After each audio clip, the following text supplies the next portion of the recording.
In this video, I'm going to show you how to fix your Wi-Fi not working on your Dell laptop. So if you're having issues connecting to the internet, then there's actually a couple of things we can do to go and solve this. Now, the first step is just to head over to the Start menu on your computer, search for Settings, and then you need to click on the Settings window. In the left-hand side, select Network and Internet. And just make sure your Wi-Fi is turned on and enabled. Once you've done this, scroll down to airplane mode, and you also need to make sure this is turned off and disabled. Once we've done this, we can then close out of this window. You can then click on the Wi-Fi symbol in the bottom right hand side, click on the drop down arrow, and just ensure you're connected to a Wi-Fi network. If it's still not working, we can right click on the Wi-Fi symbol, click on Diagnose Network Problems, and then just wait a few moments while this tries to diagnose any issues with your network. Once you finish with this, you can then close out of this window and check to see if that solved your issue.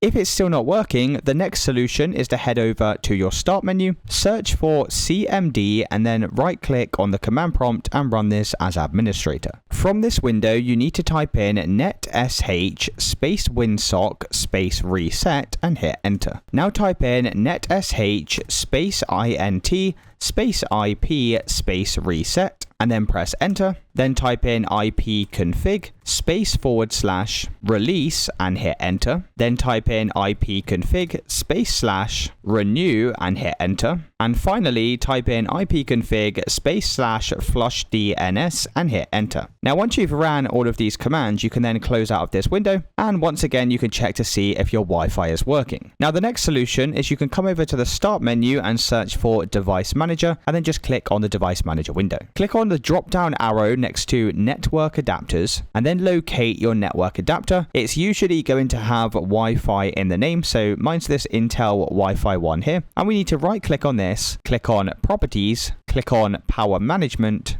and uncheck this option to allow the computer to turn off this device to save power. Then go and press OK. We're then going to right click on the network adapter again, click on Update Driver, and press Search Automatically for drivers, and you can then close out of these windows. If it's still not working, come back over to the Start menu, search for Control Panel, and click on the Control Panel window. Make sure View By in the top right hand side is set to large icons, and then click on Network and Sharing Center. Click on Change Adapter Settings in the left-hand side. Right-click on your Wi-Fi connection and click on Properties. Click on Internet Protocol version 4 and select Properties. Change where it says Obtain DNS server address automatically to use the following DNS server addresses, and then just type in 1111 and 1001, and then press OK to save these changes. Close out of this window and check to see if that solves your issue. Now, the final solution is to head over to your Start menu, search for Settings, and click on the Settings window. Click on Network and Internet in the left-hand side. Scroll all the way down to Advanced Network Settings. Scroll down to Network Reset and click this, and select Reset Now. Now, once you've done that, you'll need to restart your computer. And once your computer's restarted, that should have now fixed your network issue. If you did find this video helpful, then let me know in the comments and I'll see you in the next one.